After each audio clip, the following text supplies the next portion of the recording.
ನಲ್ಮೆಯ ವಿದ್ಯಾರ್ಥಿಗಳೇ, ಇವತ್ತಿನ ದಿನದ ತರಗತಿಗೆ ನಿಮ್ಮೆಲ್ಲರೂ ಕೂಡ ಆತ್ಮೀಯವಾಗಿ ಸ್ವಾಗತವನ್ನು ಬಯಸ್ತಾ ಇದ್ದೀನಿ.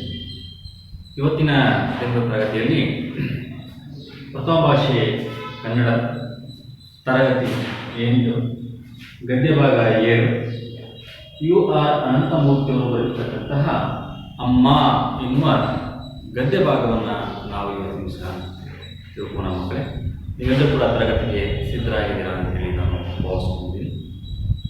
ಕನ್ನಡ ಸಾಹಿತ್ಯ ಚರಿತ್ರೆಯನ್ನು ನಾವು ನೋಡಿದಾಗ ಅಭ್ಯಾಸ ದೃಷ್ಟಿಯಿಂದ ನಾವು ಅನೇಕ ಪ್ರಕಾರಗಳನ್ನು ನಾವು ಮಾಡ್ಕೊಂಡಿದ್ದೀವಿ ಮಕ್ಕಳೇ. ನಿಮಗೆ ಈಗಾಗಲೇ ಗೊತ್ತಿರೋ ಹಾಗೆಯೇ ಕಾದಂಬರಿ ಸಾಹಿತ್ಯ ಪ್ರಕಾರ, ನಾಟಕಗಳು, ಕವನ ಸಂಕಲನಗಳು, ಹಾಗೆಯೇ ಜೀವನ ಚರಿತ್ರೆ, ಆತ್ಮಕಥೆ, ಪ್ರಬಂಧಗಳು, ಈ ಅನೇಕ ಸಾಹಿತ್ಯ ಪ್ರಕಾರಗಳನ್ನು ಗಮನಿಸ್ತೀವಿ ಮಕ್ಕಳೇ. ಇಲ್ಲಿ ಮುಖ್ಯವಾಗಿ ನಾವು ಜೀವನ ಚರಿತ್ರೆ ಮತ್ತು ಆತ್ಮಕಥನ ಇವೆರಡೂ ಕೂಡ ಬಹಳ ಮುಖ್ಯವಾಗಿರ್ತಕ್ಕಂಥ ಸಾಹಿತ್ಯ ಪ್ರಕಾರಗಳು. ಜೀವನ ಚರಿತ್ರೆ ಅಂತಂದರೆ ನಾವು ಓದಿರ್ತಕ್ಕಂತಹ, ಕೇಳಿರ್ತಕ್ಕಂತಹ ಅನೇಕ ಮಹಾನ್ ವ್ಯಕ್ತಿಗಳ ಪುಸ್ತಕಗಳನ್ನು ಅಥವಾ ಹತ್ತಿರದಿಂದ ಅವರ ಜೀವನವನ್ನು ನೋಡಿ ನಾವು ಬರೀತಕ್ಕಂಥದ್ದನ್ನು ನಾವು ಜೀವನ ಚರಿತ್ರೆ ಅಂತ ಕರಿತೀವಿ. ಇನ್ನೊಬ್ಬರ ವ್ಯಕ್ತಿಯ ಜೀವನದ ಅನೇಕ ಅಂಶಗಳನ್ನು ನಾವು ದಾಖಲೆ ಮಾಡುವಂಥದ್ದನ್ನು ನಾವು ಜೀವನ ಚರಿತ್ರೆ ಅಂತ ಕರಿತೀವಿ. ಆತ್ಮಕಥೆ ಅಂತಂದರೆ ತನ್ನ ಬದುಕಿನ ಅನೇಕ ಅಂಶಗಳನ್ನು ಸ್ವತಃ ತಾವೇ ಬರೆಯೋದನ್ನು ನಾವು ಆತ್ಮಕಥೆ ಅಂತೇಳಿ ನಾವು ಕರಿತೀವಿ.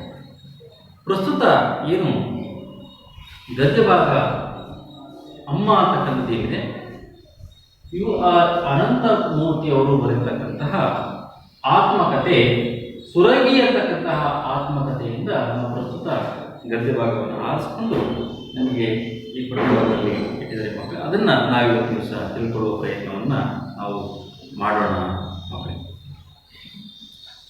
ನಾವು ತಾಯಿಯೇ ಮೊದಲ ಗುರು ಅಂತ ಹೇಳಿ ನಾವು ಕರಿತೀವಿ ಮಕ್ಕಳೇ. ಹಾಗೆ ತಾಯಿಯ ಎದೆ ಹಾಲನ್ನು ಕುಡಿದು ಲಲ್ಲೆಯಿಂದ ತೊದಲು ಮಾತುಗಳನ್ನು ಆಡ್ತಾ ಸಂಸ್ಕಾರವನ್ನು ಹೇಳಿಕೊಟ್ಟಂತಹ ಕೊಡುವಂತಹ ತಾಯಿಯ ಬಗ್ಗೆ ನಾವು ಅನೇಕ ಗೌರವಾನ್ವಿತ ಪದಗಳನ್ನು ನಾವು ಜಾನಪದ ಕಥೆಗಳಲ್ಲಿ ನೋಡ್ತೀವಿ, ಜಾನಪದ ಹಾಡುಗಳನ್ನು ನೋಡ್ತೀವಿ, ಕಥೆಗಳಲ್ಲಿ ನೋಡ್ತೀವಿ, ಸಾಕಷ್ಟು ಅಂಶಗಳನ್ನು ಗಮನಿಸ್ತೀವಿ ಮಕ್ಕಳೇ. ಜೊತೆಗೇ ನಮ್ಮ ಬಾಲ್ಯದ ಜೀವನ ಏನಿದೆ, ಬಾಲ್ಯದ ನೆನಪುಗಳು ಏನಿದ್ದಾವೆ, ನಾವು ಎಷ್ಟೇ ದೊಡ್ಡವರಾದರೂ ಕೂಡ ತಿಳುವಳಿಕೆ ಬಂದು ಕೂಡ ನಾವು ಅಚ್ಚಳಿಯದೆ ಆ ಬಾಲ್ಯದ ನೆನಪುಗಳು ಉಳಿದುವ ಮಕ್ಕಳು.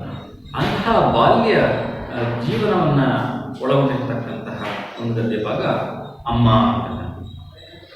ನಾವು ಈ ಗದ್ಯ ಭಾಗವನ್ನು ಅತಿ ಹೆಚ್ಚಾಗಿ ನಾವು ತಿಳ್ಕೊಳ್ಳೋಕ್ಕಿಂತ ಮುಂಚಿತವಾಗಿ ನಾವು ಈ ಗದ್ಯ ಭಾಗವನ್ನು ಬರತಕ್ಕಂತಹ ಲೇಖಕರ ಪರಿಚಯವನ್ನು ನಾವು ಮಾಡಿಕೊಂಡ ಮಕ್ಕಳೇ.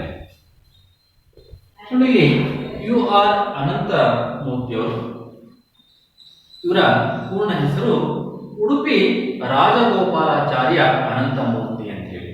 ಯು ಆರ್ ಅನಂತಮೂರ್ತಿಯವರ ಪೂರ್ಣ ಹೆಸರಿನ ಮಕ್ಕಳೇ ಉಡುಪಿ ರಾಜಗೋಪಾಲಾಚಾರ್ಯ ಅನಂತಮೂರ್ತಿ ಅಂತ ಹೇಳಿ. ಇವರ ಕಾಲ 1932ರಲ್ಲಿ ಜನಿಸ್ತಾರೆ. 2014ರಲ್ಲಿ ಇವರು ನಿಧನರಾಗ್ತಾರೆ ಮಕ್ಕಳೇ. ಇವರ ಸ್ಥಳ ಶಿವಮೊಗ್ಗ ಜಿಲ್ಲೆಯ ತೀರ್ಥಹಳ್ಳಿ ತಾಲೂಕಿನ ಮೇಡಿಗೆ ಅಂತಕ್ಕಂತಹ ಗ್ರಾಮ ಇವರ ಸ್ಥಳ. ಇವರ ಸ್ಥಳ ಯಾವುದು? ಶಿವಮೊಗ್ಗ ಜಿಲ್ಲೆಯ ತೀರ್ಥಹಳ್ಳಿ ತಾಲೂಕಿನ ಮೇಡಿಗೆ ಗ್ರಾಮದವರು. ಇವರು ಅನೇಕ ಕೃತಿಗಳನ್ನು ಬರೆದಿದ್ದಾರೆ. ಅದರಲ್ಲಿ ಮುಖ್ಯವಾಗಿ ಕಾದಂಬರಿಗಳನ್ನು ನಾವು ನೋಡಿದಾಗ ಸಂಸ್ಕಾರ ಅಂತಕ್ಕಂತಹ ಕಾದಂಬರಿ, ಭವ ಅಂತಕ್ಕಂತಹ ಕಾದಂಬರಿ, ಭಾರತೀಪುರ ಅಂತಕ್ಕಂತಹ ಒಂದು ಕಾದಂಬರಿಗಳು ಬಹಳ ಅದ್ಭುತವಾಗಿರ್ತಕ್ಕಂತಹ ಕಾದಂಬರಿಗಳು. ಹಾಗೆ ಇವರು ಬರೆತಕ್ಕಂತಹ ಕಥಾ ಸಂಕಲನಗಳು ಮೌನಿ ಅಂತಕ್ಕಂಥದ್ದು, ಪ್ರಶ್ನೆ ಅಂತಕ್ಕಂಥದ್ದು. ಹಾಗೆ ಇವರು ಬರೆತಕ್ಕಂತಹ ಕವನ ಸಂಕಲನಗಳು ಮಿಥುನ, ಅಜ್ಜನ ಹೆಗಲ ಸುಕ್ಕುಗಳು ಅಂತಕ್ಕಂಥದ್ದು. ಹಾಗೆ ನಾಟಕ ಆವಾಹನೆ ಅಂತಕ್ಕಂತಹ ಒಂದು ನಾಟಕ. ಹಾಗೆ ಯು ಆರ್ ಅನಂತಮೂರ್ತಿಯವರು ಇಂಗ್ಲಿಷ್ MA ಪದವಿಯನ್ನು ಮೈಸೂರು ವಿಶ್ವವಿದ್ಯಾಲಯದಲ್ಲಿ ಪಡ್ಕೊಂಡಿದ್ದರು. ಹಾಗೆ ಇಂಗ್ಲೆಂಡಿನ ಬರ್ಮಿಂಗ್ಹ್ಯಾಮ್ ವಿಶ್ವವಿದ್ಯಾಲಯದಲ್ಲಿ ಇಂಗ್ಲಿಷ್ ಮತ್ತು ತೌಲನಿಕ ಸಾಹಿತ್ಯ ಅನ್ನತಕ್ಕಂತಹ ವಿಷಯದಲ್ಲಿ ಇವರು PhD ಪದವಿಯನ್ನು ಪಡ್ಕೊಂಡಿದ್ರು. ಹಾಗೆ ಇಂಗ್ಲಿಷ್ ಪ್ರಾಧ್ಯಾಪಕರಾಗಿ ಸೇವೆಯನ್ನು ಆರಂಭಿಸಿ ಕೊಟ್ಟಾಯಂ ಮಹಾತ್ಮ ಗಾಂಧಿ ವಿಶ್ವವಿದ್ಯಾಲಯದ ಕುಲಪತಿಗಳಾಗಿಯೂ ಕೂಡ ಸೇವೆಯನ್ನು ಸಲ್ಲಿಸಿದ್ದಾರೆ ಮಕ್ಕಳೇ. ಹಾಗೆ ಇವರ ಅನೇಕ ಕೃತಿಗಳಿಗೆ ಅನೇಕ ಪ್ರಶಸ್ತಿಗಳು ಇವರಿಗೆ ಲಭಿಸಿದೆ. ಅದರಲ್ಲಿ ಮುಖ್ಯವಾಗಿ ದಿಲೀಪ್ ಅಂತಕ್ಕಂಥ ಪ್ರಶಸ್ತಿ, ರಾಜ್ಯೋತ್ಸವ ಪ್ರಶಸ್ತಿಗಳು, ಹಾಗೆ ಪದ್ಮ ಭೂಷಣ ಅಂತಕ್ಕಂತಹ ಪ್ರಶಸ್ತಿ ಲಭಿಸಿದೆ ಮಕ್ಕಳೇ. ಹಾಗೆ 1994ರಲ್ಲಿ ಇವರಿಗೆ ಸಮಗ್ರ ಸಾಹಿತ್ಯಕ್ಕೆ ಭಾರತೀಯ ಜ್ಞಾನಪೀಠ ಪ್ರಶಸ್ತಿ ಕೂಡ ಲಭಿಸಿದೆ ಅಂತ. ಹಾಗೆ ಇವರು 66ನೇ ಕನ್ನಡ ಸಾಹಿತ್ಯ ಸಮ್ಮೇಳನದ ಅಧ್ಯಕ್ಷರಾಗಿದ್ದರು. ತುಮಕೂರಿನಲ್ಲಿ 66ನೇ ಕನ್ನಡ ಸಾಹಿತ್ಯ ಸಮ್ಮೇಳನ ಏನಿತ್ತು ಅದರಲ್ಲಿ ಅಧ್ಯಕ್ಷತೆಯನ್ನು ಕೂಡ ಇವರು ವಹಿಸಿದರು ಮಕ್ಕಳೇ. ಇವರು ಅನಂತಮೂರ್ತಿಯವರ ಆತ್ಮಕಥನ ಸುರಗಿ ಅಂತಕ್ಕಂಥ ಒಂದು ಆತ್ಮಕಥನ ಅಂತ. ಸುರಗಿ ಅಂತಂದರೆ ಮಲೆನಾಡು ಭಾಗದಲ್ಲಿ ಸುವಾಸನೆ ಭರಿತವಾಗಿರ್ತಕ್ಕಂತಹ ಒಂದು ಹೂವು ಅಂತ. ಅದು ಬಾಡಿಗೂ ಕೂಡ ತನ್ನ ಸುವಾಸನೆಯನ್ನು ಕಳ್ಕೊಳ್ಳೋದಿಲ್ಲ, ಸುವಾಸನೆಯನ್ನು ಬೀರ್ತಾ ಇರ್ತದೆ. ಅದರ ಒಂದು ಹೆಸರಿನ ಅಡಿಯಲ್ಲಿ ಸುರಗಿ ಅಂತಕ್ಕಂತಹ ಒಂದು ಶೀರ್ಷಿಕೆಯಲ್ಲಿ ತನ್ನ ಆತ್ಮಕಥನವನ್ನು ಬರೆದಿದ್ದಾರೆ ಮಕ್ಕಳೇ. ಹಾಗೆ ಕುವೆಂಪುರವರ ಆತ್ಮಕಥನ ಹಾಗೆ ನೆನಪು ಮಾಡ್ಕೊಳ್ಳಿ ನೋಡೋಣ. ನೆನಪಿನ ದೋಣಿಯಲ್ಲಿ, ವೆರಿ ಗುಡ್, ನೆನಪಿನ ದೋಣಿಯಲ್ಲಿ ಅಂತ ಕುವೆಂಪುರವರ ಆತ್ಮಕಥನ. ಹಾಗೆ ಯುವ ಅನಂತಮೂರ್ತಿಯವರ ಆತ್ಮಕಥನ ಸುರಗಿ ಅಂತಕ್ಕಂಥದ್ದು. ಇದರಿಂದ ಪ್ರಸ್ತುತ ಗದ್ಯ ಭಾಗವನ್ನು ಆಯ್ಕೆ ಮಾಡಿಕೊಳ್ಳಲಾಗಿದೆ. ಕರ್ನಾಟಕದ ಮಟ್ಟಿಗೆ ವೈಚಾರಿಕತೆ, ಸಾಹಿತ್ಯ ಹಾಗೂ ಹೋರಾಟಗಳಿಗೆ ತವರು ಮತ್ತು ಉಸಿರಾದ ಜಿಲ್ಲೆ ಶಿವಮೊಗ್ಗ. ಆ ಶಿವಮೊಗ್ಗ ಎನ್ನುವ ಮಲೆನಾಡಿನಲ್ಲಿ ಜನಿಸಿದ UR ಅನಂತಮೂರ್ತಿಯವರು ಕನ್ನಡ ಸಾಹಿತ್ಯಕ್ಕೆ ನೀಡಿದ ಕೊಡುಗೆ ಅಪಾರ. ಎಂದೆಂದಿಗೂ ಮುಗಿಯದ ಕಥೆಯೊಂದಿಗೆ ಆರಂಭವಾದ ಅವರ ಅಕ್ಷರ ಜಾತ್ರೆ ಜ್ಞಾನಪೀಠ ಎನ್ನುವ ಶಿಖರದೆತ್ತರಕ್ಕೂ ಹೋಗಿದ್ದು ನಿಜಕ್ಕೂ ರೋಚಕ. ಶಿವಮೊಗ್ಗ ಜಿಲ್ಲೆ ತೀರ್ಥಹಳ್ಳಿಯ ಮೇಳಿಗೆ ಎನ್ನುವ ಪುಟ್ಟ ಹಳ್ಳಿಯಲ್ಲಿ ಜನಿಸಿದ ಅನಂತಮೂರ್ತಿಯವರು ದೂರ್ವಾಸಪುರ ಸಾಂಪ್ರದಾಯಿಕ ಸಂಸ್ಕೃತ ಪಾಠಶಾಲೆಯಲ್ಲಿ ಅಕ್ಷರಾಭ್ಯಾಸ ಮಾಡಿದ್ರು. ಶಾಲಾ ದಿನಗಳಲ್ಲೇ ಸಾಹಿತ್ಯ ರಚನೆಯಲ್ಲಿ ತೊಡಗಿಕೊಂಡಿದ್ದ ಅವರು ವೈದಿಕ ಪರಂಪರೆಯ ವಿರೋಧಿಯಾಗಿದ್ರು. ಎಲ್ಲವನ್ನೂ ಪ್ರಶ್ನಿಸುವ ಮನೋಭಾವ ಹೊಂದಿದ್ರು. ಮೈಸೂರಿನ ಮಹಾರಾಜ ಕಾಲೇಜಿನಲ್ಲಿ ಇಂಗ್ಲಿಷ್ MA ಮುಗಿಸಿದ ಅನಂತಮೂರ್ತಿಯವರು ಕನ್ನಡದ ಪ್ರಮುಖ ಲೇಖಕ ಎನಿಸಿಕೊಳ್ತಾರೆ. ಖ್ಯಾತ ಸಮಾಜವಾದಿ ಶಾಂತವೇರಿ ಗೋಪಾಲಗೌಡರ ಸಖ್ಯದಿಂದ ಮೈಗೂಡಿದ ತತ್ವಗಳನ್ನ ತಮ್ಮ ಕಥೆ, ಕಾದಂಬರಿಗಳಲ್ಲಿ ಬಳಸಿಕೊಳ್ತಾರೆ. ಹೀಗೆ ಅನಂತಮೂರ್ತಿಯವರ ವಿಚಾರಧಾರೆಗಳ ಬತ್ತಳಿಕೆಯಿಂದ ಹೊರಬಂದ ಕ್ರಾಂತಿಕಾರಿ ಕೃತಿಯೇ ಸಂಸ್ಕಾರ.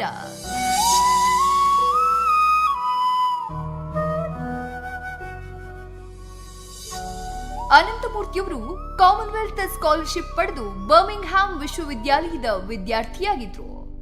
ಆ ಸಂದರ್ಭದಲ್ಲಿ ಬರೆದ ಕೃತಿಯೇ ಸಂಸ್ಕಾರ. ದೇಶದಲ್ಲಿ ಸಂಚಲನವನ್ನೇ ಮಾಡಿದ್ದ ಸಂಸ್ಕಾರ ಭಾರತದ ಎಲ್ಲ ಪ್ರಮುಖ ಭಾಷೆಗಳಿಗೂ ಅನುವಾದಗೊಂಡಿತ್ತು. ಸಿನಿಮಾ ಕೂಡ ತಯಾರಾಗಿತ್ತು. ಆದ್ರೆ ಬಿಡುಗಡೆಗೆ ತೊಡಕುಂಟಾಗಿ ನ್ಯಾಯಾಲಯದ ಮೆಟ್ಟಿಲೇರ್ಬೇಕಾಯ್ತು. ಪೊಲೀಸ್ ಸರ್ಪಗಾವಲಿನಲ್ಲಿ ಬಿಡುಗಡೆಯಾದ ಸಂಸ್ಕಾರ ಚಿತ್ರ ರಾಷ್ಟ್ರ ಪ್ರಶಸ್ತಿಯನ್ನ ಪಡೆಯುತ್ತೆ. ಮೊಟ್ಟ ಮೊದಲ ಸ್ವರ್ಣ ಕಮಲ ಪ್ರಶಸ್ತಿ ಪಡೆದ ಕನ್ನಡ ಚಿತ್ರ ಅನಿಸಿಕೊಳ್ಳುತ್ತೆ. ಅಷ್ಟೇ ಅಲ್ಲ, 2013ರಲ್ಲಿ ವಿಶ್ವಶ್ರೇಷ್ಠ ಸಾಹಿತ್ಯ ಪ್ರಶಸ್ತಿಯಾದ ಮ್ಯಾನ್ ಬುಕರ್ ಪ್ರಶಸ್ತಿಯ ಪಟ್ಟಿಯನ್ನೂ ಸೇರುತ್ತೆ.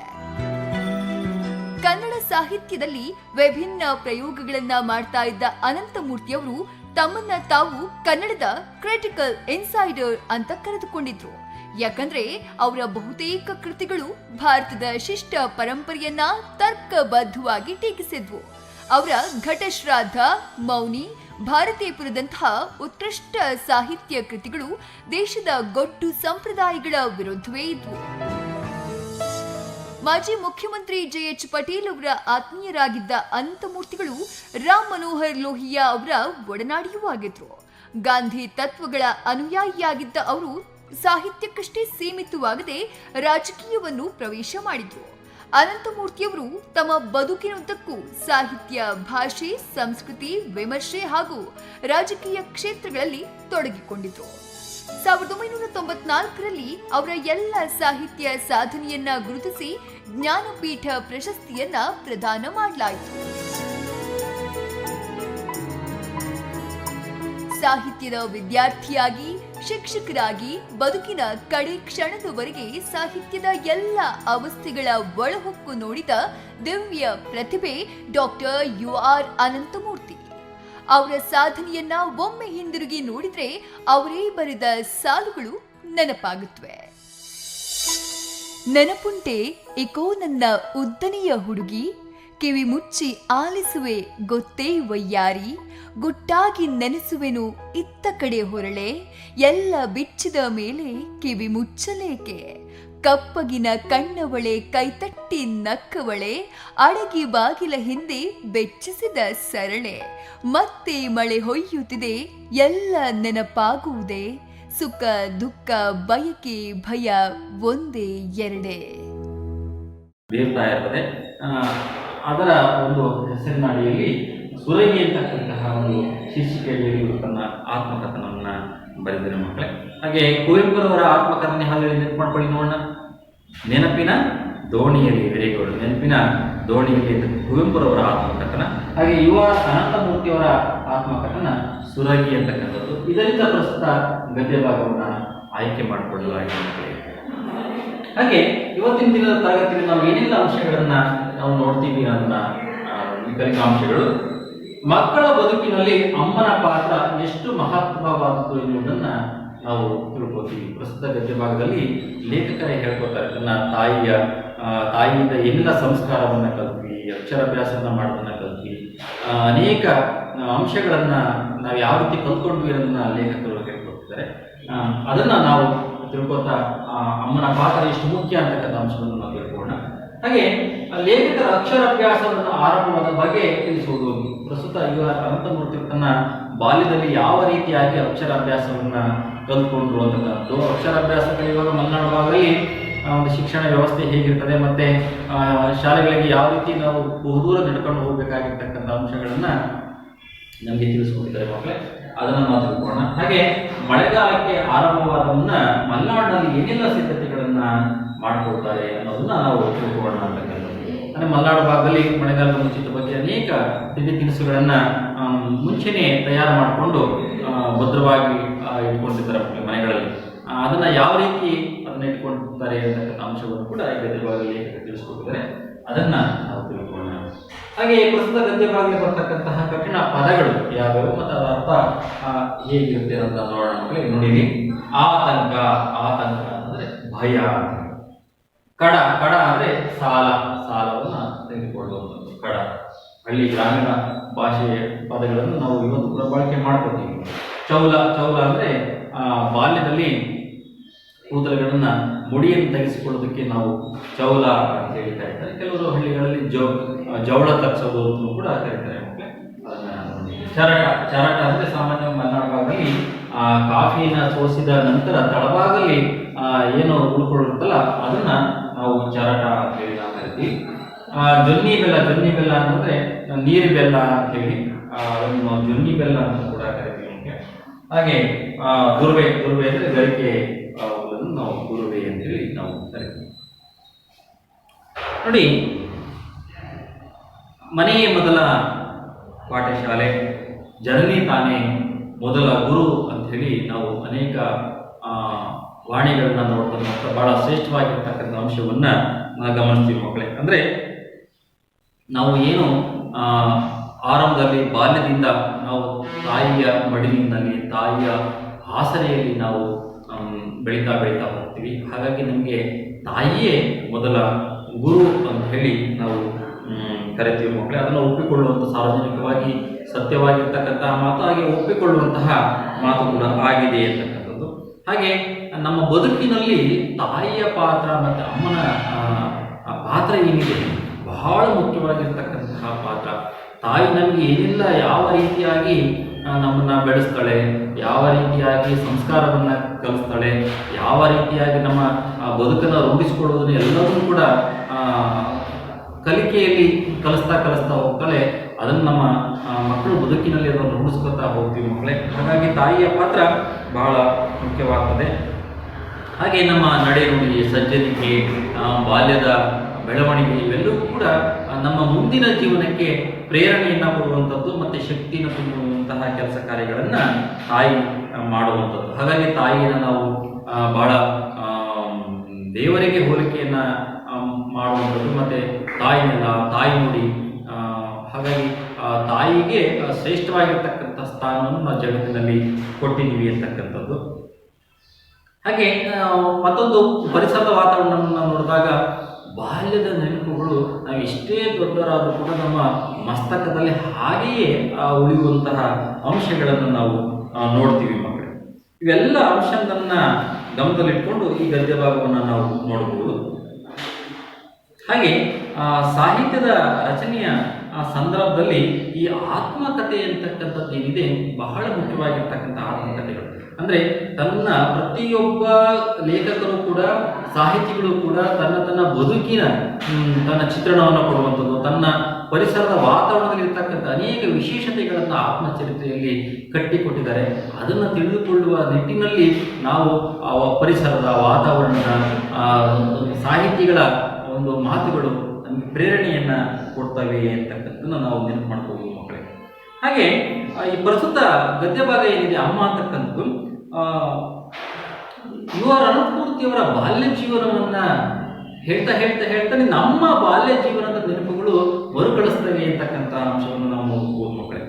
ಪ್ರತಿಯೊಬ್ಬ ಮನುಷ್ಯನ ಜೀವನದಲ್ಲಿ ಕೂಡ ಬಾಲ್ಯವನ್ನು ಕಟ್ಟಿಕೊಡುವಂತಹ ನೆನಪುಗಳೇನಿದೆಯಲ್ಲ ಅದು ತುಂಬ ಅದ್ಭುತವಾಗಿರ್ತಕ್ಕಂಥದ್ದು. ನಮ್ಮ ನೆನಪಿನಲ್ಲಿ ಯಾವಾಗಲೂ ಕೂಡ ಸದಾ ಅಚ್ಚಳಿದೆ ಉಳಿತಕ್ಕಂತಹ ಒಂದು ಅಂಶಗಳನ್ನು ನಾವು ನೋಡ್ತೀವಿ ಮಕ್ಕಳೇ. ಹಾಗಾಗಿ ಓದುಗರಿಗೆ ಮನ ಮುಟ್ಟುವಂತೆ ಪ್ರಸ್ತುತ ಗದ್ಯ ಭಾಗದಲ್ಲಿ ನಮಗೆ ಲೇಖಕರು ತಿಳಿಸಿಕೊಟ್ಟಿದ್ದಾರೆ. ಆ ಒಂದು ಗದ್ಯ ಭಾಗವನ್ನು ನಾವು ಇವತ್ತಿನ ದಿವಸ ನೋಡೋಣ ಮಕ್ಕಳೇ. ಇವೆಲ್ಲರೂ ಕೂಡ ಪುಸ್ತಕ ಇದೆ ಅಂತ ಹೇಳಿ ಭಾವಿಸ್ಕೊಂಡಿದ್ದೀನಿ. ಸಂಖ್ಯೆ 66 ಮಾದರಿ ವಾಚನವನ್ನು ಮಾಡ್ತಾ ಈ ಗದ್ಯ ಭಾಗದ ಸಾರಾಂಶವನ್ನು ನಾವು ತಿಳ್ಕೊಳ್ಳೋಣ ಮಕ್ಕಳೇ. ಪುಸ್ತಕವನ್ನು ನೋಡ್ತಾ ಇರಿ. ಲೇಖಕರು ಹೇಳ್ತಾ ಹೋಗ್ತಾರೆ, ಈ ಊರಿನಲ್ಲಿ ಹುಲಿಗಳ ಕಾಟ ಬಹಳ ಇತ್ತು. ನಮ್ಮಮ್ಮನಿಗೆ ದೂರದಲ್ಲಿ ಹುಲಿ ಕೂಗುತ್ತಿದ್ದರೆ ತಟ್ಟನೆ ತಿಳಿದು ಬಿಡುತ್ತಿತ್ತು. ಹುಲಿಗಳ ಶಬ್ದಕ್ಕೆ ತುಂಬ ಸೂಕ್ಷ್ಮವಾಗಿದ್ದ ಜೀವಿಗಳೆಂದರೆ ಕೊಟ್ಟಿಗೆಯ ದನಗಳು. ಅವು ಗಡಗಡ ನಡುಗಲು ಶುರು ಮಾಡುತ್ತಿದ್ದವು. ಕೊರಳಿನ ಗಂಟೆ ಜೋರು ಶಬ್ದ ಮಾಡುತ್ತಿತ್ತು. ನಾನು, ನಮ್ಮಮ್ಮ, ನಮ್ಮಜ್ಜ ಚಿಮಿಣಿ ದೀಪದ ಬೆಳಕಲ್ಲಿ ಒಳಗಡೆ ಕೂತು ಎಲ್ಲಿ ಹುಲಿ ನಮ್ಮ ಕೊಟ್ಟಿಗೆಗೂ ನುಗ್ಗಿಬಿಡುತ್ತದೆಯೋ ಎಂದು ಕಾಯುತ್ತಿದ್ದೆವು.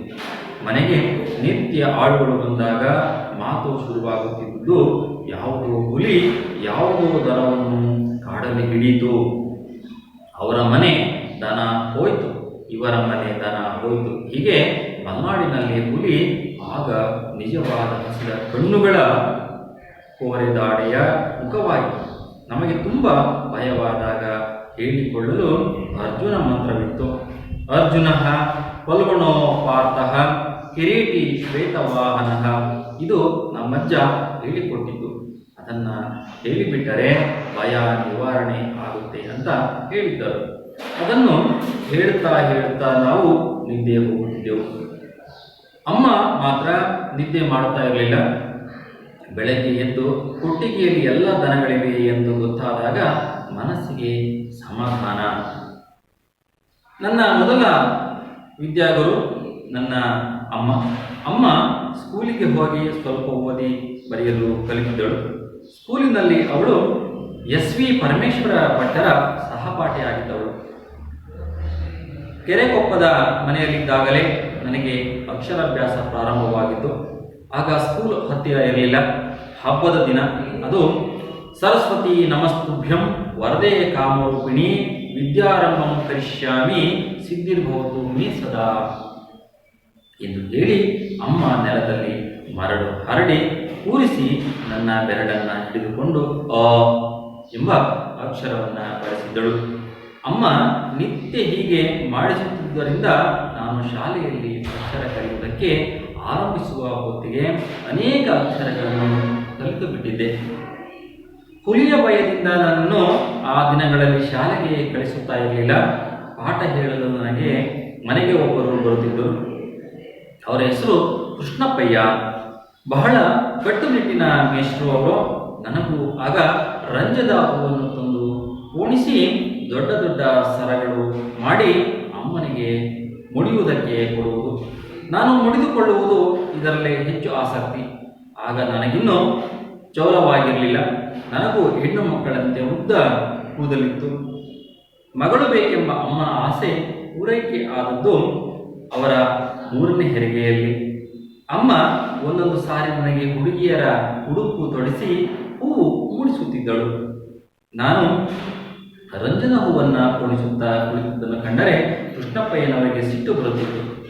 ಕೃಷ್ಣಪ್ಪಯ್ಯನವರೇ ಅಧಿಕೃತವಾಗಿ ನನ್ನ ಮೊದಲ ಶಿಕ್ಷಕರು. ಕೃಷ್ಣಪ್ಪಯ್ಯ ಬರುವಾಗಲೇ ಒಂದು ಬೆತ್ತವನ್ನು ತಂದಿರುತ್ತಿದ್ದರು. ಪೆಟ್ಟು ತಿಂದು ಅದೇನೋ ಕಲಿತೆ ಎಂಬುದು ಮರೆತೇ ಹೋಗಿದೆ. ಆದರೆ ಕೃಷ್ಣಪ್ಪಯ್ಯ ಮಾತ್ರ ನೆನಪಿನಲ್ಲಿದ್ದಾರೆ.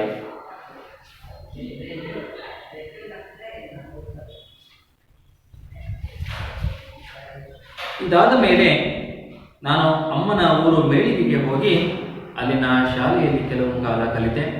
ನನಗಾಗ 6 ವರ್ಷ ಇದ್ದಿರಬಹುದು. ಅಲ್ಲಿದ್ದ ಶೇಷಗಿರಿ ಮೇಷ್ಟ್ರು ನನ್ನ ಅಮ್ಮನಿಗೂ ಶಿಕ್ಷಕರಾಗಿದ್ದವರು.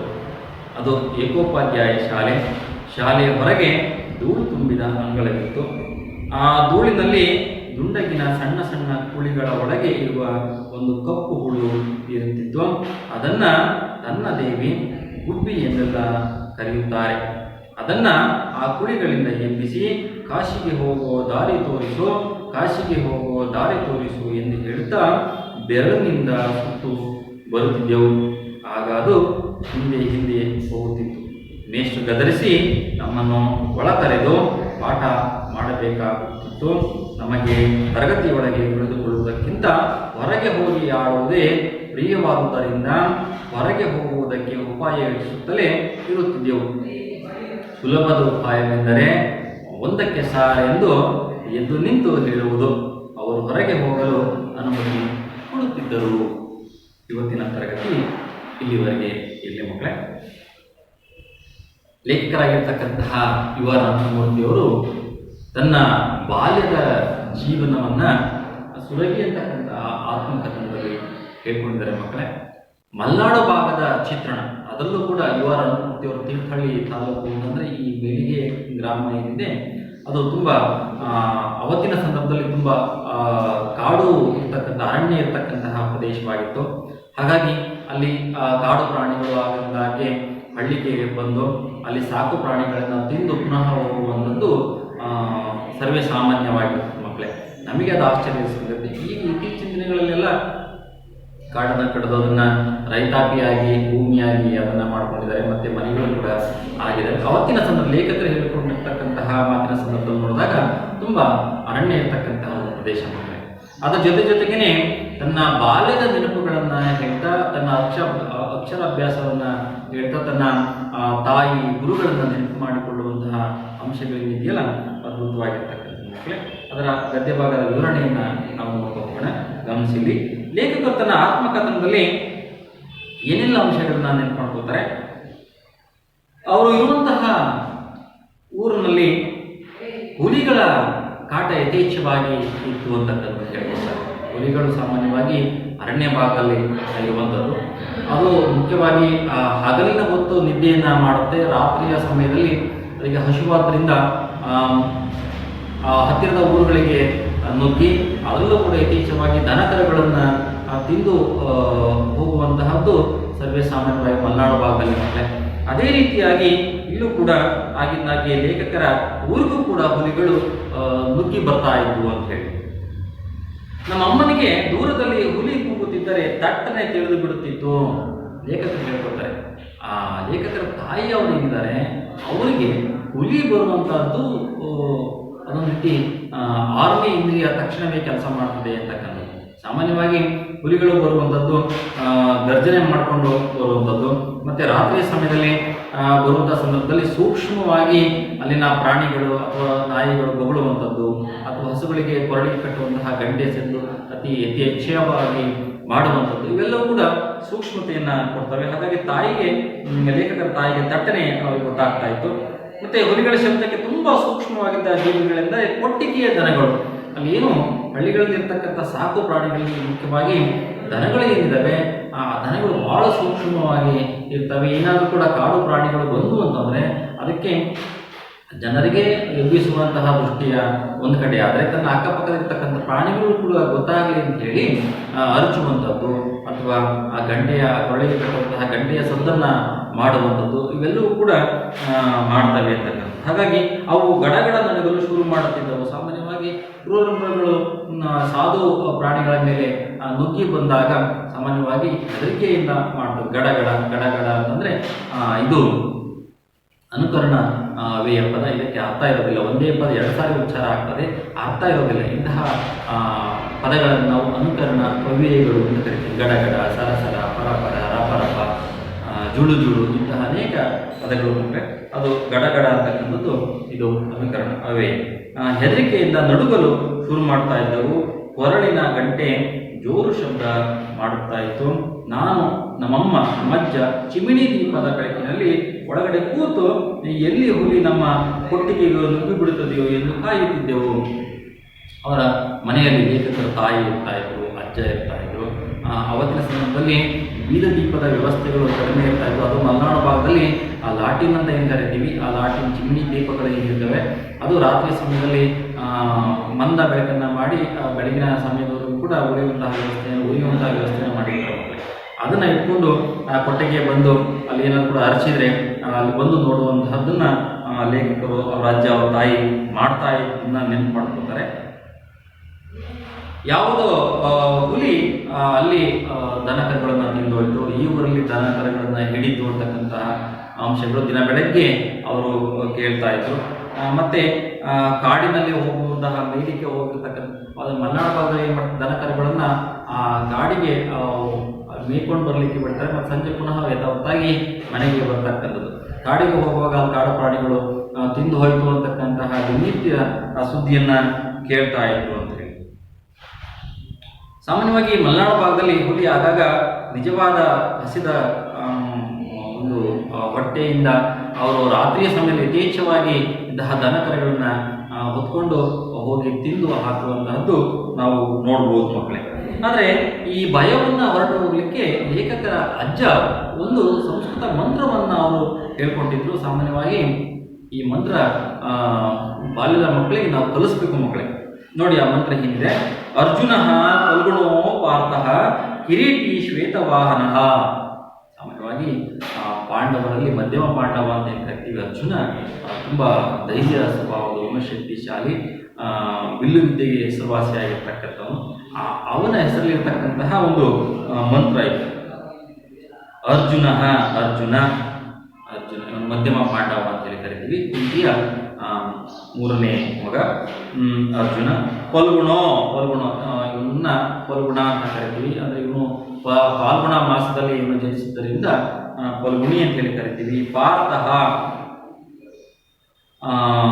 ಇಲ್ಲಿ ಕುಂತಿನ ಪೃತೆ ಅಂತ ಹೇಳಿ ಕರಿತೀವಿ ಮಕ್ಕಳೇ. ಪೃಥೆಯ ಮಗನಾಗಿದ್ದರಿಂದ ಅರ್ಜುನನ್ನ ಪಾರ್ಥ ಅಂತ ಹೇಳಿ ಕರಿತೀವಿ. ಕಿರೀಟಿ ಶ್ವೇತವಾಹನ. ಮತ್ತೆ ಇವನಿಗೆ ಅನೇಕ ಈ ಥರದ ಬಿರುದುಗಳು, ಕಿರೀಟಿ ಅಂತಕ್ಕಂಥ ಬಿರುದು, ಶ್ವೇತವಾಹನ ಅಂತಕ್ಕಂಥದ್ದು, ಬಿಳಿಯ ಕುದುರೆಗಳನ್ನು ರಥದಲ್ಲಿ ವಾಹನವಾಗಿ ಉಳ್ಳವನು ಅಂತೇಳಿ ಶ್ವೇತವಾಹನ. ಈ ಥರದ ಒಂದು ಮಂತ್ರ ಏನಿದೆ ಇದನ್ನು ಅಜ್ಜ ಹೇಳ್ಕೊಡ್ತಾ ಇದ್ರು. ಇದನ್ನು ಪಠಿಸ್ತಾ ಇದ್ರೆ, ಹೇಳ್ತಾ ಇದ್ರೆ ಭಯ ನಿವಾರಣೆ ಆಗ್ತಾ ಇತ್ತು, ಧೈರ್ಯ ಬರ್ತಾ ಇತ್ತು. ರಾತ್ರಿಯ ಸಮಯದಲ್ಲಿ ನಿಶ್ಚಿಂತೆಯಾಗಿ ನಿದ್ದೆಯನ್ನು ಮಾಡ್ತಾ ಇದ್ವಿ ಅಂತಕ್ಕಂಥ ಅಂಶವನ್ನು ಲೇಖಕರು ಹೇಳ್ತಾರೆ. ಹಾಗೆ ಬೆಳಗ್ಗೆದ್ದು ಆದ ಕೊಟ್ಟಿಗೆ ದನಗಳನ್ನು ನೋಡಿದಾಗ ಅವರಿಗೆ ನೆಮ್ಮದಿ ಇತ್ತು. ಇವತ್ತು ಯಾವುದೇ ರೀತಿ ಹುಲಿಗಳು ಬರಲಿಲ್ಲ, ನಮ್ಮ ದನಗಳು ನಿಶ್ಚಿಂತೆಯಾಗಿದ್ದಾವೆ ಅಂತಕ್ಕಂಥ ಒಂದು ನಿಟ್ಟುಸಿರನ್ನು ಬಿಡ್ತಾ ಇರ್ತಕ್ಕಂಥದ್ದು. ಇದು ದಿನ ನಿತ್ಯ ಇವರ ಕಾಯಕ ಆಗಿತ್ತು. ಇವರ ಮನಸ್ಸಿಗೆ ಸಮಾಧಾನ ಆಗ್ತಾ ಇತ್ತು. ಈಗ ಲೇಖಕರು ಬಾಲ್ಯ ಜೀವನದ ಬಗ್ಗೆ ಅವರು ಹೇಳ್ತಾರೆ. ನೋಡಿ, ನನ್ನ ಮೊದಲ ವಿದ್ಯಾಗುರು ನನ್ನ ಅಮ್ಮ. ಪ್ರತಿಯೊಬ್ಬ ಮಗುವಿಗೂ ಕೂಡ ಸಂಸ್ಕಾರವನ್ನು ಬೆಳೆಸುವ ನಿಟ್ಟಿನಲ್ಲಿ ಬಾಲ್ಯದಿಂದ ಯೌವನಾವಸ್ಥೆಗೂ ಬರುವವರೆಗೂ ಕೂಡ, ತಿಳುವಳಿಕೆ ಬರುವವರೆಗೂ ಕೂಡ ತಾಯಿಯೇ ಪ್ರತಿಯೊಂದು ಅಂಶವನ್ನು ಹೇಳ್ಕೊಡುವ ಮಾತುಗಾರಿಕೆ ಆಗಿರ್ಬೋದು, ನಡೆಯೋದನ್ನು ಆಗಿರ್ಬೋದು, ಗುರುವಿಗೆ ಗೌರವವನ್ನು ಕೊಡುವಂಥದ್ದು, ಸಂಸ್ಕಾರವನ್ನು ಕೊಡುವಂಥದ್ದು, ಊಟವನ್ನು ಮಾಡಿಸುವಂಥದ್ದು, ನಮ್ಮ ನಿತ್ಯ ಕರ್ಮಗಳನ್ನು ಮಾಡಿಸುವಂಥದ್ದು ಪ್ರತಿಯೊಂದು ಕೂಡ ತಾಯಿಯ ಜವಾಬ್ದಾರಿ ಆಗಿರ್ತದೆ ಮಕ್ಕಳೇ. ಹಾಗಾಗಿ ತಾಯಿಯೇ ನಮ್ಮ ಮೊದಲ ಗುರು ಅಂತೇಳಿ ನಾವು ಹೇಳ್ತೀವಿ. ಹಾಗೆ ನನ್ನ ಅಮ್ಮ ಸ್ಕೂಲಿಗೆ ಹೋಗಿ ಸ್ವಲ್ಪ ಓದಿ ಬರೆಯಲು ಕಲಿತಿದ್ದಳು. ಲೇಖಕ ತಾಯಿ ಇದ್ದಾರೆ, ಅವರು ಸ್ವಲ್ಪ ಮಟ್ಟಿಗೆ ಓದು ಬರಹವನ್ನು ಗೊತ್ತಿರುವಂಥವರು, ಸ್ಕೂಲಿಗೆ ಹೋಗಿದ್ರು. ಅಲ್ಲಿ ಮುಖ್ಯವಾಗಿ ಎಸ್ ವಿ ಪರಮೇಶ್ವರ ಭಟ್ಟರ ಸಹಪಾಠಿಯಾಗಿದ್ದವಳು. ಎಸ್ ವಿ ಪರಮೇಶ್ವರ ಭಟ್ರು ಕನ್ನಡ ಸಾಹಿತ್ಯ ಚರಿತ್ರೆಯಲ್ಲಿ ಸಂಸ್ಕೃತ ಪಾಂಡಿತ್ಯವನ್ನು ಗಳಿಸಿರ್ತಕ್ಕಂಥವ್ರು. ಅದರಲ್ಲೂ ಕೂಡ ನವೋದಯ ಸಾಹಿತ್ಯ ಘಟ್ಟವನ್ನು ನೋಡಿದಾಗ ಅನೇಕ ಕವನಗಳನ್ನು ಬರೆದಿರ್ತಕ್ಕಂಥವ್ರು.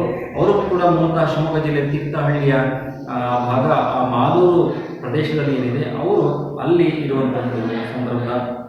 ಅವರು ಕೂಡ ಮಲೆನಾಡು ಭಾಗದವರೇ ಆಗಿರೋದ್ರಿಂದ ಸಾಮಾನ್ಯವಾಗಿ ಎಸ್ ವಿ ಪರಮೇಶ್ವರ ಭಟ್ಟವರ ಒಂದು ಭಾವಗೀತೆ ನನಗೆ ನೆನಪಾಗ್ತದೆ.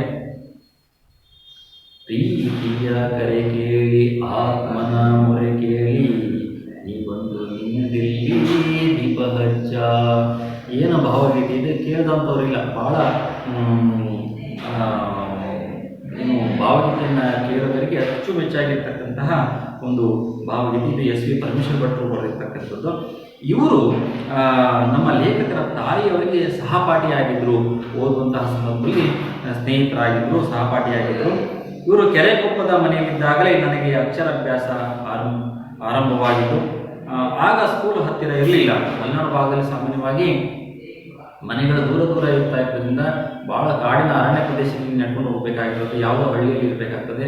ಹಾಗಾಗಿ ಅಲ್ಲಿಯ ಗುರು ಹಿರಿಯರು ಏನು ಮಾಡ್ತಾರೆ, ಒಂದು ಕಡೆ ಶಿಕ್ಷಕರನ್ನೇ ತನ್ನ ಅನುಕೂಲಸ್ಥರು ಮನೆಗೆ ಬಂದು ಮಕ್ಕಳಿಗೆ ವಿದ್ಯಾಭ್ಯಾಸವನ್ನು ಕಲಿಸುವ ನಿಟ್ಟಿನಲ್ಲಿ ಕೂಡ ಅವರು ಪ್ರಯತ್ನವನ್ನು ಮಾಡ್ತಾರೆ. ಹತ್ತಿರ ಸಂದರ್ಭದಲ್ಲಿದ್ದಾಗ ಬಿಟ್ಟು ಬರುವಂಥದ್ದು, ಕರ್ಕೊಂಡು ಬರುವಂಥದ್ದು ವಾಡಿಕೆ, ಗುಂಪಾಗಿ ಹೋಗುವಂಥದ್ದು, ಇದೆಲ್ಲ ಮಲೆನಾಡು ಭಾಗದಲ್ಲಿ ಶಿಕ್ಷಣ ಹೋಗಲಿಕ್ಕೆ ತೊಂದರೆಯೂ ಕೂಡ ಹೌದು.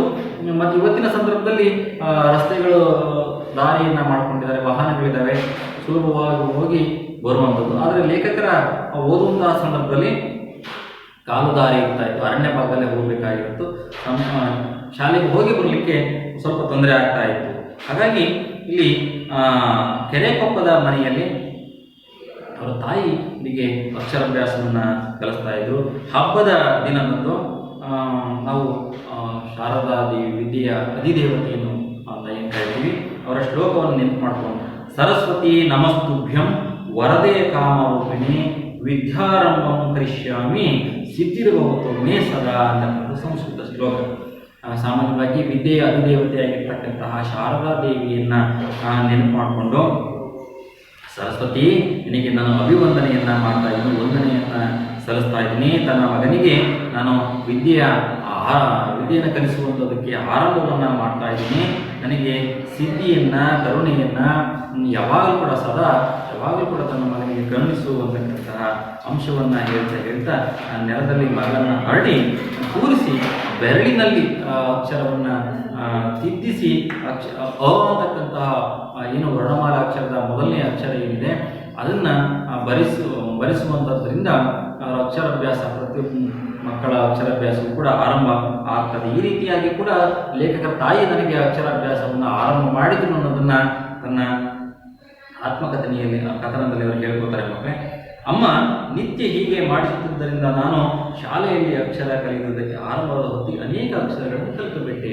ಈ ರೀತಿಯಾಗಿರ್ತಕ್ಕಂಥ ತನ್ನ ಅಕ್ಷರಾಭ್ಯಾಸ ದಿನನಿತ್ಯ ಒಂದೇ ಅಕ್ಷರವನ್ನು ಕಲಿತಕ್ಕಂಥ ಒಂದು ಸಂದರ್ಭದಲ್ಲಿ ಶಾಲೆಯಲ್ಲಿ ಕಲಿಸೋದಕ್ಕಿಂತ ಮುಂಚಿತವಾಗಿಯೇ ತಾಯಿ ನಮಗೆ ಅಕ್ಷರವನ್ನು ಕಲಿಸುವಂಥದ್ದು, ಅದು ನಮಗೆ ಮುಂದಿನದಾಗಿ ಸುಲಭ ಆಗ್ತಾ ಇತ್ತು. ಈ ರೀತಿಯಾಗಿರ್ತಕ್ಕಂಥ ನನ್ನ ಅಕ್ಷರ ಅಭ್ಯಾಸ ಆರಂಭವಾಯಿತು, ನನ್ನ ವಿದ್ಯಾಭ್ಯಾಸ ಆರಂಭ ಆಯಿತು ಅಂತಕ್ಕಂಥದ್ದನ್ನು ಲೇಖಕರು ಹೇಳ್ತಾರೆ. ಮಕ್ಕಳಿಗೆ ಹುಲಿಯ ಭಯದಿಂದಾಗಿ ನನ್ನನ್ನು ಆ ದಿನಗಳಲ್ಲಿ ಶಾಲೆಗೆ ಕಳಿಸ್ತಾ ಇರಲಿಲ್ಲ.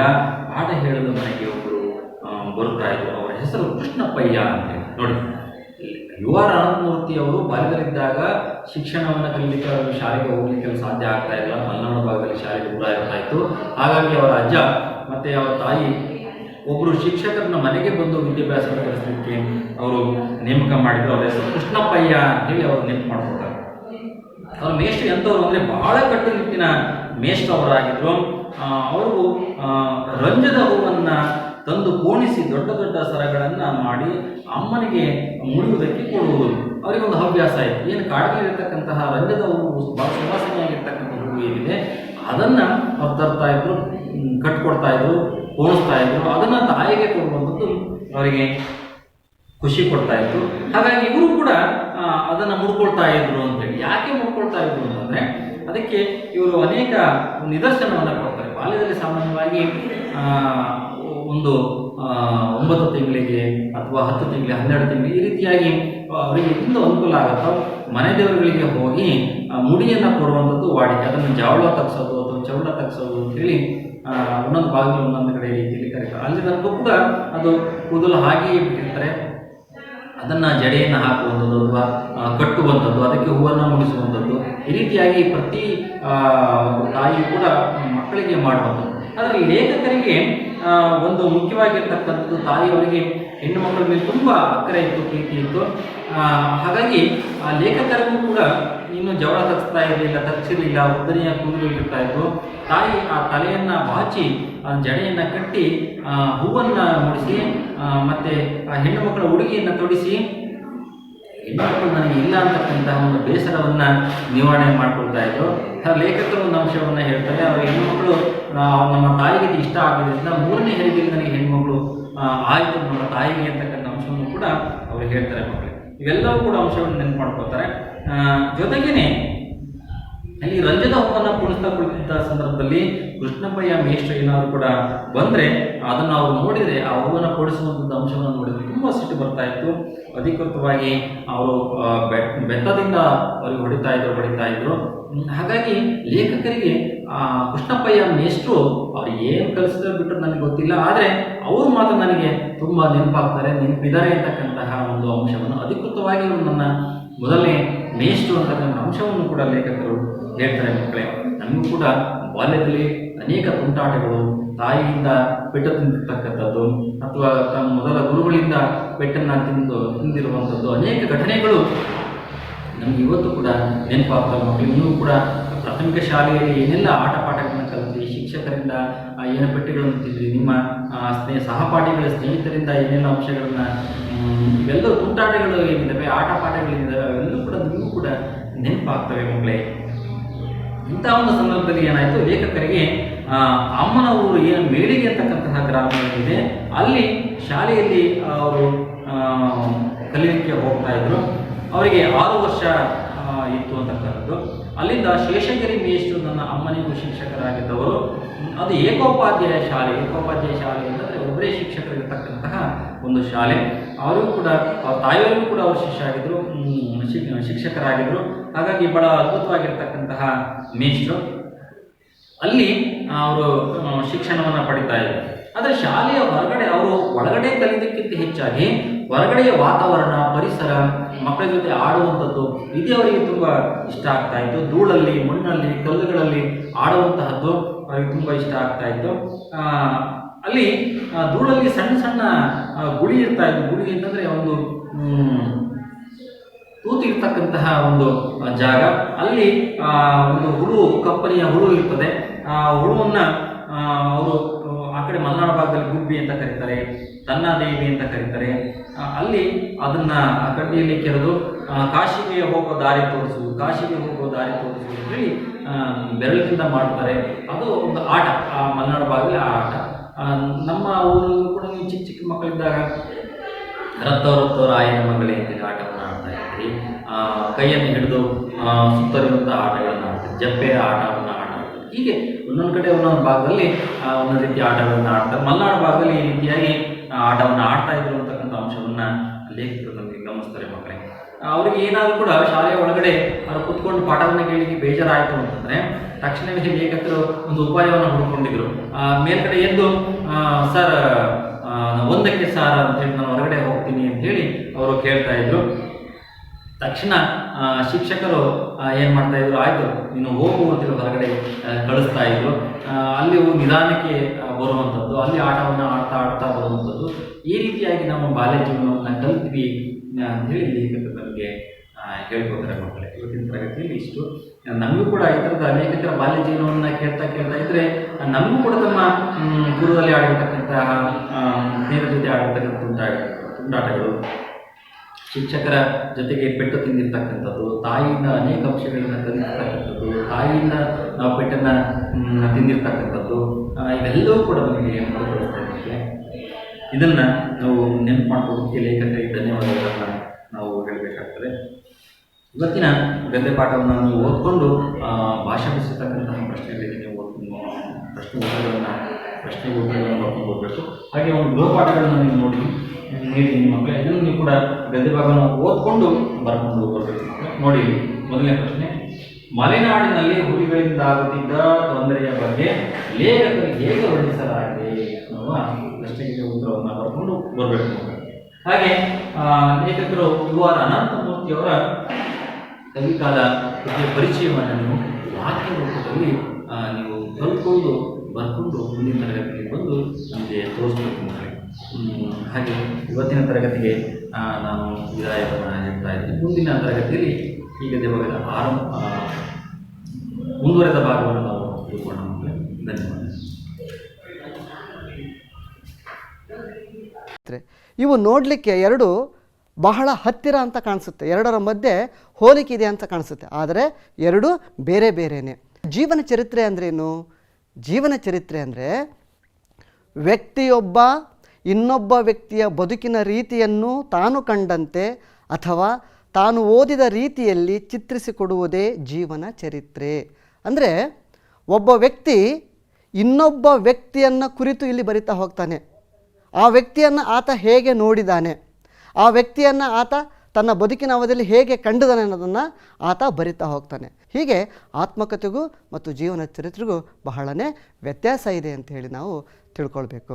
ಹಾಗಾದರೆ ಈ ಆತ್ಮಕಥೆಗಳ ಕುರಿತು ಒಂದು ಸಣ್ಣ ಚಟುವಟಿಕೆಯನ್ನು ಮಾಡೋಣ. ನೋಡಿ, ಅ ಪಟ್ಟಿಯಲ್ಲಿ ಸಾಹಿತಿಗಳಿದ್ದಾರೆ, ಬ ಪಟ್ಟಿಯಲ್ಲಿ ಅವರ ಆತ್ಮಕಥೆಗಳಿವೆ. ಅ ಪಟ್ಟಿಯಲ್ಲಿ ಮಹಾತ್ಮ ಗಾಂಧಿ, ಕುವೆಂಪು, UR ಅನಂತಮೂರ್ತಿ, ಸಿದ್ಧಲಿಂಗಯ್ಯ, H ನರಸಿಂಹಯ್ಯ. ಬ ಪಟ್ಟಿಯಲ್ಲಿ ಅವರ ಆತ್ಮಕಥೆಗಳು ಹೋರಾಟದ ಹಾದಿ, ಊರು ಕೇರಿ, ನನ್ನ ಸತ್ಯಾನ್ವೇಷಣೆ, ಸುರಗಿ, ನೆನಪಿನ ದೋಣಿಯಲ್ಲಿ. ಇವುಗಳನ್ನು ನೀವು ಸರಿಯಾಗಿ ಹೊಂದಿಸಬೇಕು ಮಕ್ಕಳೇ. ಮಹಾತ್ಮ ಗಾಂಧಿಯವರ ಆತ್ಮಕಥೆ ಅಂತೂ ಎಲ್ಲರಿಗೂ ಗೊತ್ತಿದೆ. ಮಹಾತ್ಮ ಗಾಂಧಿಯವರ ಆತ್ಮಕಥೆ ಹೇಳಿ ಸರಿಯಾಗಿ ಹೊಂದಿಸಿ ನೋಡೋಣ. ಯಾವುದು?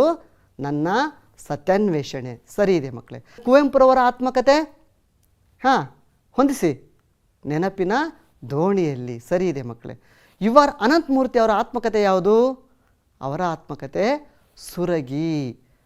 ಸಿದ್ಧಲಿಂಗಯ್ಯನವರ ಆತ್ಮಕಥೆ, ಅವರ ಆತ್ಮಕಥೆ ಊರು ಕೇರಿ.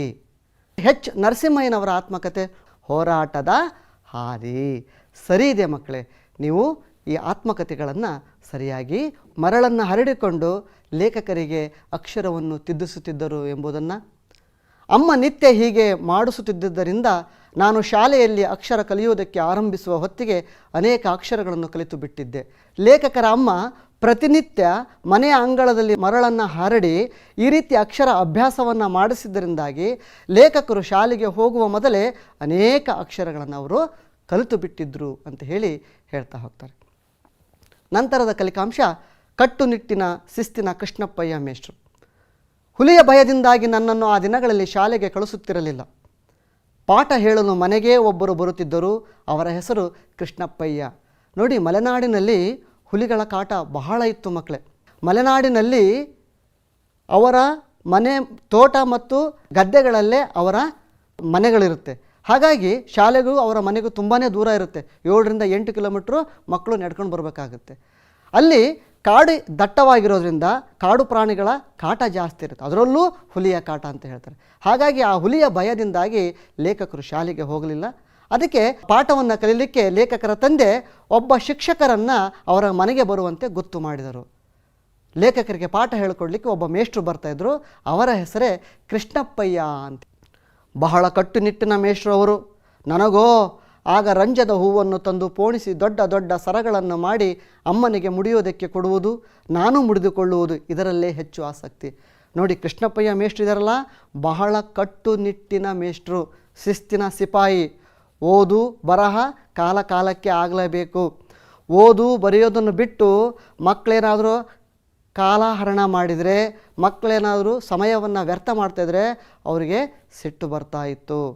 ಹಾಗಾದರೆ ಲೇಖಕರು ಅವ ಸಣ್ಣವರಲ್ಲ, ಅವರಿಗೆ ಪಾಠ ಕಲಿಯೋದಕ್ಕಿಂತನೂ ತುಂಬಾ ಆಸಕ್ತಿ ಯಾವುದ್ರ ಮೇಲೆ ಗೊತ್ತಾ, ಅವರ ಮನೆ ಹತ್ತಿರ ರಂಜದ ಮರ ಇತ್ತು. ಆ ರಂಜದ ಮರದಲ್ಲಿ ಹೂಗಳನ್ನು ಬಿಡುತ್ತೆ.